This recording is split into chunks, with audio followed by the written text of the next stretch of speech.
Hola a todos y a todas. Hoy vamos a ver la segunda tópica del aparato psíquico, segunda tópica que Freud la construye a partir de 1920 y está compuesta por tres instancias: el ello, el yo y el superyo.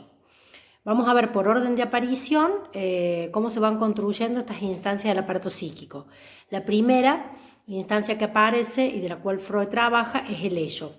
¿Sí? Vamos a decir que el ello va a aparecer desde que el bebé nace, ¿sí? O la bebé nace. Desde el mismo momento en que la bebé nace, el ello sería genético o hereditario, es decir, no es construido socialmente, sino es con lo que venimos. ¿Qué es el ello para Freud? El ello para Freud es el polo impulsivo de la personalidad. Les voy a leer algunas partecitas del libro para que ustedes se ubiquen y les voy a ir agregando otras cosas. Es el polo impulsivo de la personalidad, dice, sus contenidos son totalmente inconscientes y es el reservorio primario de la energía psíquica y entra en conflicto con el yo y el superyo. Carece de organización y de voluntad, es un caos y funciona según el proceso primario. Los impulsos del ello son contradictorios, coexisten en él y no salen, digamos, no se excluyen ni se reprimen mutuamente y no salen al exterior. Está regido por el principio del placer, que considerando que el deseo es el motor del aparato psíquico y que el deseo siempre busca realizarse de forma permanente y resurge en ausencia de la satisfacción. Bien, ¿qué significa todo esto? Que desde que el bebé nace, acá habla de que es el polo impulsivo el ello, pero en realidad vamos a decir que es el polo pulsional, la pulsión, que es característica de los sujetos, tiene que ver con esa energía que proviene de la sexualidad, que hace que la necesidad de satisfacer inmediatamente algo, ¿sí? Si tengo hambre, la necesidad de satisfacer inmediatamente esa hambre. ¿De qué trabaja Freud cuando habla del ello? Dice que el bebé cuando nace es puro ello, porque no tiene conciencia, no está regido por los principios de la conciencia, no sabe dónde está, quiénes son sus padres. Entonces, lo único que siente son necesidades, y esas necesidades necesita satisfacerlas. Cuando el bebé siente la primera necesidad, y esto probablemente ya se los he dicho, pero lo repetimos, cuando el bebé nace, la primera necesidad del bebé está basada en el hambre, ¿sí? Entonces se lo pone en la teta de la madre o en un subrogado, va a decir Freud, que puede ser la mamadera, en donde el bebé satisface la pulsión autoconservativa del hambre. Toma la teta de la madre, succiona y al succionar se llena. Cuando sale la leche, toma y se llena, el bebé está satisfecho, ha podido satisfacer la primera necesidad que tuvo, ¿sí? Desde el momento en que nace. Esa primera necesidad se satisface, pero aún así, dice Freud, que el bebé sigue succionando el pezón de la madre o la mamadera, en el caso de que no fuera el pezón de la madre, y lo hace porque eso le otorga un plus de excitación, un plus de placer, y es donde va a aparecer el inicio de la sexualidad infantil y lo que se va a constituir el primer deseo. Es decir, eso va a ser la primera experiencia de satisfacción que el niño va a tener, por lo cual va a intentar a lo largo de la vida repetir esa primera experiencia de satisfacción. Va a decir Freud alucinatoriamente. ¿Por qué alucinatoriamente? Porque nunca lo va a poder concretar de manera real, y va a intentar con todas las cosas que desee, con todos los objetos, personas, situaciones, etcétera, que vaya deseando en la vida, va a intentar sentir lo que sintió la primera vez en la primera experiencia de satisfacción. Por eso va a decir Freud que el deseo es siempre insatisfecho, porque nunca puede satisfacerse, porque nunca podemos volver a esa primera experiencia. Y eso es lo que hace de alguna forma que el deseo sea el motor del aparato psíquico y nos haga siempre seguir deseando para seguir viviendo. Entonces, el ello está constituido por contenidos inconscientes, ¿sí? El ello está muy relacionado con el inconsciente. Acuérdense que cuando nosotros nacemos no tenemos dejos de conciencia, bajo ningún tipo, ni de yo ni de conciencia. Estamos conformados por el ello y por el inconsciente. Entonces, este ello que está lleno de contenidos pulsionales, que tienden a querer satisfacerse de manera inmediata, es decir, un bebé tiene hambre a las 4 de la mañana y llora, tiene frío y llora, no le importa porque no sabe en dónde está, quién es, entonces necesita la satisfacción inmediata. Y el llanto es la manera que tiene de hacer que lo satisfagan esa necesidad, aquel que cumple la función materno-paterna. Entonces, los contenidos son totalmente inconscientes, decimos que es el reservorio primario de energía psíquica, porque es allí donde se encuentra la pulsión, entonces es donde necesariamente e inmediatamente siempre tiende a salir para cumplir y para satisfacer.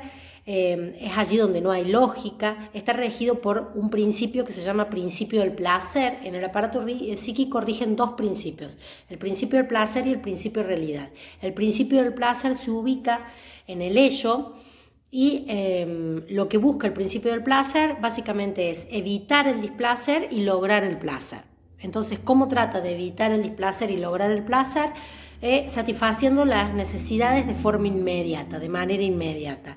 Ese principio del placer es el que tiende a que el psiquismo no sufra, ¿sí? Siempre esté tratando de lograr el objetivo que desee y que necesita de la manera más rápida posible.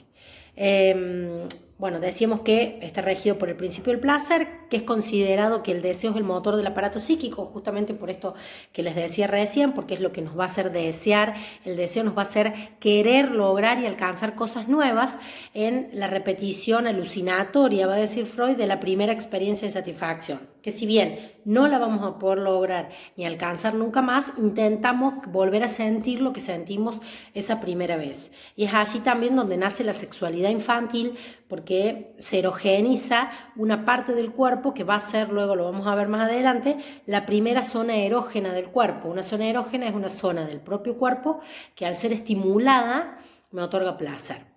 La boca se va a transformar en la primera zona erógena de ese niño, de ese sujeto, de esa niña, desde que nace, ¿sí? A través de esta satisfacción de una pulsión autoconservativa como lo del hambre. Por eso Freud va a decir luego que el deseo va a nacer o se va a apuntalar, la sexualidad infantil y el deseo se van a apuntalar de una pulsión autoconservativa, es decir, de la satisfacción de una pulsión autoconservativa va a nacer lo que va a ser la sexualidad infantil. Es decir, una vez que ese niño o esa niña se llena chupando la teta de la madre o el subrogado como la mamadera, satisface la pulsión autoconservativa del hambre, pero aún así sigue succionando, lo cual otorga un plus de excitación o placer.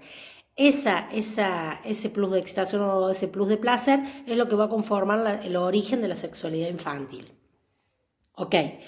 Entonces, en el ello no hay nada que sea lógico, hay impulsos que son contradictorios, vamos a decir pulsiones, son de contenido inconsciente y están en conflicto permanente con el yo y el super yo, ¿sí? El ello va a regir los primeros años de nuestra vida, sobre todo el primer año y medio, el ello rige nuestra vida hasta que se va a empezar a conformar el yo. ¿Cómo se conforma el yo? Primero, para que se empiece a conformar el yo, tenemos que vivir con otros, tenemos que vivir en sociedad para que el otro me haga de espejo de qué es ser un sujeto. Entonces, esas pulsiones, que son absolutamente autoconservativas y sexuales, van a empezar a tener un freno. Ese freno lo va a empezar a poner el sujeto, ese otro significativo van a encontrar en el apunte, que significa que es aquel otro que me cuida, me ama, me protege, me enseña. Entonces, ese otro es el que me va a poner a mí un determinado límite para que yo empiece a tratar de domar al ello. ¿Cómo se logra esto? Apareciendo la instancia del yo. Entonces, a partir del año y medio, antes quizás, pero digamos de esa época, se puede ver cómo el yo empieza a conformarse. Los primeros meses de los niños, el primer año, se podría decir, es puro ello, ¿sí? No le podemos decir a un niño que a los 7 meses llora porque tiene hambre, no, espera porque falta 40 minutos para la comida y tenés que esperar el horario. Le damos de comer todas las veces que quieran, a la hora que quieran, pero poco a poco lo vamos a empezar a regular. Esa regulación va a implicar la aparición de la segunda instancia del aparato psíquico, que es el yo. Les leo un pedacito para que nos vayamos organizando en lo que dice el apunte. El yo, la otra instancia, es la parte ejecutiva, dice, de la personalidad, y es una serie de organizador y equilibrador interno entre las instancias psíquicas y lo interno y lo externo del sujeto. A través de la percepción conoce los requerimientos externos y los internos de lo que siente. El yo es el resultado de identificaciones que son consecuencias de las relaciones con los objetos de amor, y el yo trabaja articuladamente con el sistema preconsciente-consciente, además de la función de percibir. Dice que el yo tiene otras funciones, como son la relación con los otros, la memoria, el pensamiento, controlar los impetuosos deseos provenientes del ello, y que el principio que rige el funcionamiento se denomina principio de realidad, y que el yo debe defenderse permanentemente de los conflictos originados, y lo hace a través de mecanismos que los va a denominar mecanismos de defensas, y que uno de los mecanismos más estudiados por Freud fue la represión, que ya la vimos, que posibilita que los contenidos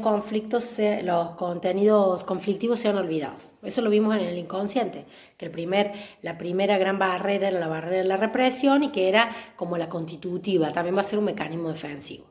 Bien, ¿qué dice el yo? Bueno, el yo es una instancia que entonces social se va a conformar a partir del encuentro con el otro. No nacemos con un yo, al yo se lo debe formar. ¿Quién lo va a formar? Aquellos otros significativos, función materna, función paterna, que sostengan al niño en la condición de hacerlo un sujeto social. Cuando hablamos del yo, hablamos de un equilibrador y un organizador. Va a decir Freud que trata de organizar y equilibrar tanto lo interno como lo externo, es decir, está relacionado con el mundo exterior, con lo que percibe, con lo que siente, y está relacionado con lo que le pasa internamente, ¿sí? Que siente que si está enamorado, si está bien, si está mal, si está triste, si está preocupado. Ahora también entiende lo que el mundo exterior me exige, si tengo que ir al colegio, si tengo que estudiar, si tengo que rendir, si tengo que levantarme temprano, es decir, entiende tanto el exterior como el interior. Por eso Freud va a decir que el yo parece autónomo, parece independiente, pero que su autonomía es puramente relativa. ¿Por qué dice que su autonomía es puramente relativa? Porque dice que va a estar, por un lado, abrumado por lo que son las exigencias de la realidad. Por el otro lado, va a estar abrumado por los imperativos del ello, y por el otro, por los superlativos del superyo. Entonces, por un lado, la realidad le exige, ¿sí? Tenés que hacer esto, tenés que hacer lo otro, tenés que levantar, tenés que trabajar, tenés que cumplir, tenés que pagar, tenés que comportarte de esta manera, tenés que cumplir las leyes. Esa es la realidad, que todo el tiempo me va exigiendo cosas nuevas. Pero por el otro lado está el ello, que el ello no le importa nada de todo eso. Entonces, ¿lo que hace el ello? El ello lo que busca es satisfacer una pulsión de manera inmediata. Tengo hambre, y si alguien pasa con un helado y yo tengo hambre, le robo el helado y me lo como, ¿sí? Ese es el ello, el que quiere hacer las cosas sin una regla, sin una norma, sino que satisfacer una pulsión de manera inmediata, ¿sí? Entonces, todo el tiempo quiere la satisfacción inmediata. Pero por el otro lado, ya lo vamos a ver un poquito más adelante, está el superyo, que les adelanto que el superyo es como el contrario al ello, porque lo que busca es a la acatación a la regla, a la norma, y superarse, ser mejor, respetar, hacer las cosas como deben ser, ¿sí? Entonces, el yo se encuentra en el medio lidiando con todos estos tres aspectos, ¿sí? Las otras dos instancias del aparato psíquico y la realidad, para encontrar un equilibrio, una lógica que lo mantenga equilibrado. Entonces, el trabajo del superyo es arduo porque necesita equilibrar y organizar todas estas cuestiones que le están sucediendo. Por eso dice Freud que la autonomía del yo es puramente relativa, porque el yo en realidad no es tan autónomo, no hace lo que quiere. Tiene que estar tratando de que las tres instancias, las dos instancias más la realidad, estén ordenadas y equilibradas para mantener medianamente a todas satisfechas. ¿Cómo se conforma el yo? Decía el apunte acá que es el resultado de identificaciones, consecuencias de las relaciones con los objetos de amor. ¿Qué quiere decir esto? Que el yo se va a conformar a través de las identificaciones que ese sujeto tenga con los objetos de amor. Los objetos de amor, ¿quiénes son? En primera instancia, los que cumplen función materna y paterna, y luego otros. Pero esos son los más importantes. Aquellos que me cuidan, me protegen, me aman, son con los que yo me voy a identificar y van a ser mis objetos de amor. Esos objetos de amor son los con los que yo me voy a ir construyendo como un espejo, por eso dice identificaciones, con estos sujetos. Así se va conformando el yo.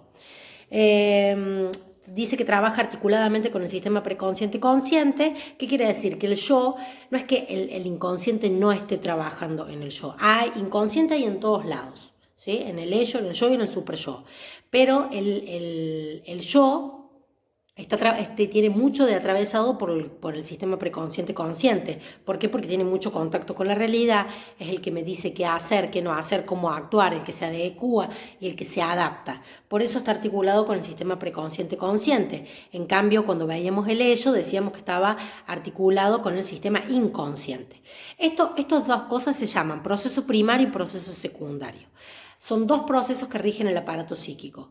El proceso primario es el que está relacionado con el sistema inconsciente, ¿sí? Cuando hablamos de proceso primario, les voy a leer un poquito, que no lo tienen acá en el apunte, pero yo se los voy a pasar en un archivo que les arme sobre todos los contenidos que tienen que ver con el diccionario de psicoanálisis de Laplanche-Pontalis. Y cuando hablamos de proceso primario, dice que y secundario son los dos modos de funcionamiento del aparato psíquico, y son radicalmente distinguidos desde el punto de vista tópico, o sea, desde el punto de vista de la teoría, que el proceso primario caracteriza el sistema inconsciente, mientras que el proceso secundario caracteriza principalmente el sistema preconsciente-consciente. Y que hay una oposición entre proceso primario y secundario que es correlativa a la existente entre el principio del placer y el principio de realidad. Los procesos secundarios, dice que las funciones clásicas son el pensamiento, la atención, el juicio, la acción controlada, es decir, lo que el yo tiene como funciones. Y cumple una acción reguladora que se ha vuelto posible por la constitución del yo, cuyo principal papel consiste en inhibir el proceso primario. Todo eso que le estoy diciendo yo es lo que sería la relación del yo con el inconsciente, ¿sí? Y con el ello, que es el proceso primario. Es decir, entonces, hay dos procesos, proceso primario y proceso secundario. El proceso primario es el que está regido inminentemente por el inconsciente y el proceso secundario es el que está regido por el preconsciente consciente. Entonces, el ello está regido por el proceso primario y el yo está regido por el proceso secundario. Además, por eso, como está regido por el proceso secundario, preconsciente-consciente tiene mucha relación con la realidad, entonces el yo va a tener a su cargo funciones. ¿Cuáles son las funciones que va a tener el yo? Son varias, pero dentro de ellas va a tener la función de la memoria, de la atención, de la percepción, de la voluntad, de la motivación, de la relación con los otros. Es decir, el yo va a tener funciones que va a poder manejar. La memoria, la atención, la relación con los otros, la motivación, la voluntad, son cosas que yo puedo regular, ¿sí? El yo se encarga de regular eso y decir, bueno, me tengo que poner a estudiar, entonces me siento, tengo voluntad de ponerme a estudiar, atención, concentración, memoria, todo eso lo pongo a funcionar en el momento que sé que tengo que estudiar. ¿Por qué? Porque estoy apremiado o apremiada por una situación de la vida real que me dice que tengo que rendir. Entonces, esa parte de la realidad que me dice que tengo que rendir hace que ponga en funcionamiento, ¿sí?, al yo en sus diversas funciones para optimizar el estudio y a poder aprobar esa materia que es necesaria para pasar a otro año. Todo esto es porque el yo está en plena y constante relación con el mundo real y con lo que necesito internamente. ¿Bien? Ok. ¿Qué otra cosa decía? Bueno, que el yo estaba regido por el principio de realidad. ¿Se acuerdan que decíamos que el ello estaba regido por el principio del placer, que era el que buscaba netamente el placer y evitar el displacer? El principio de realidad lo que hace, ¿sí?, no es que quiere evitar el placer, pero sí lo que va a buscar el placer, pero ya no lo va a buscar de manera inmediata, sino que va a llegar al placer y para llegar a él va a dar rodeos, va a decir Freud. ¿Qué quiere decir esto? Que va a entender que el objetivo último va a ser llegar al placer, pero que hasta llegar al placer va a tener que adecuarse y organizarse a sistemas de la realidad para lograrlo. No lo va a hacer como sea, sino que va a tener que dar vueltas, va a tener que ver, va a tener que organizar, va a tener que entender cómo lograr llegar a eso, ¿sí? Esto por eso está regido por el principio de realidad y por eso el yo es el que nos rige a nivel del consciente. ¿Por qué? Porque entonces nosotros entendemos que si bien yo tengo hambre y pasa eso tomándole helado, si actúa el principio de placer que busca el placer y evitar el displacer, le va a arrancar el helado y se lo va a tomar, no le va a importar el otro, ¿sí? Ni los modos ni la forma en que logró tomar el helado. Ahora, como estamos actuados, regidos por el principio de realidad, el principio de realidad quiere tomar el helado, pero va a tratar de llegar al objetivo de tomar el helado por caminos más largos, ¿sí? Por rodeos, hasta no hacerlo de una manera que irrumpa en lo social. Entonces, ¿qué va a hacer? Bueno, va a intentar ver si tiene plata para tomarse un helado. Si no la tiene, va a ver si conoce a alguien que lo puede invitar a tomar un helado, o le pide plata a alguien que le preste para poder ir a tomar un helado, o le pide al de la heladería que le fíe hasta que tenga plata para poder tomar un helado. Y si no logra ninguna de todas esas cosas, el principio de realidad hace adecuar lo que postergue el placer de tomarse el helado en este caso, para otro día, cuando tenga plata, cuando pueda, cuando alguien lo invite, etc. Entonces se puede postergar el placer aplazándolo para lograr adaptarme a la realidad, ¿sí? Y la otra cuestión importante del yo es que el yo tiene mecanismos de defensa. Los mecanismos de defensa son muy importantes para el yo porque lo ayudan a defenderse de situaciones tanto internas o externas que el yo siente como que lo pueden dañar, ¿sí? Por acá estaba mejor explicado. Sí, lo encuentro. Bueno, está en el diccionario de Laplanche y Pontalis también. Acá, Laplanche y Pontalis define los mecanismos de defensa como operaciones utilizadas del yo frente al conflicto originado por la presión de fuerzas exteriores e interiores. Entonces, cuando el yo se siente amenazado, tanto de manera interna como externa, pone en funcionamiento los mecanismos de defensa. Pero los mecanismos de defensa se ponen a funcionar de manera inconsciente. Y eso es importante porque entonces, si bien están ubicados en el yo y el yo tiene prioritariamente es consciente, los mecanismos de defensa solo se ponen en acción de manera inconsciente. Lo que hace entender de que el inconsciente es un sistema que baña todos los demás sistemas, ¿sí? En todos los sistemas hay algo de inconsciente. Y en este caso los mecanismos de defensa es cuando yo se siente amenazado. Hay muchos mecanismos de defensa y ya los vamos a ver un poquito algunos. El más importante y el prioritario fue la represión. ¿Se acuerdan que es el que está al origen de la constitución del sujeto? Cuando se constituye el inconsciente y que la represión se mantiene como esa barrera que hace que la función que tiene es mantener los recuerdos allí para que sean reprimidos y no dañen al volver o al ingresar a la conciencia esos recuerdos crudos y reales, ¿sí? Entonces, la represión es el primer mecanismo de defensa que el sujeto, el primero y el más importante mecanismo de defensa que el sujeto ha tenido. Hay muchos otros, ya lo vamos a ver, como son la proyección, introyección, la negación, bueno, no me acuerdo en este momento qué otro, pero hay otros, a ver, esperen que no quiero decirle algunos que ustedes no. Introyección, negación, la idealización, la sublimación, también un mecanismo de defensa muy importante y muy utilizado. Si bien acá no están diferenciados, hay mecanismos de defensa que están ligados al conflicto y otros que no están ligados al conflicto. ¿Qué quiere decir? Que hay mecanismos de defensa que uno pone en funcionamiento cuando el conflicto realmente es un conflicto agresivo y el sujeto intenta reprimir, por ejemplo, a través de mandar al inconsciente un recuerdo porque lo ha dañado. Y otros que no son no están relacionados con el conflicto, como por ejemplo la sublimación, que ya vamos a ver cuál es, pero que son mecanismos que nosotros utilizamos cotidianamente para relacionarnos y adaptarnos al mundo social. Ok, bueno, en el próximo video vamos a terminar de ver cuáles son los mecanismos de defensa y vemos el super yo.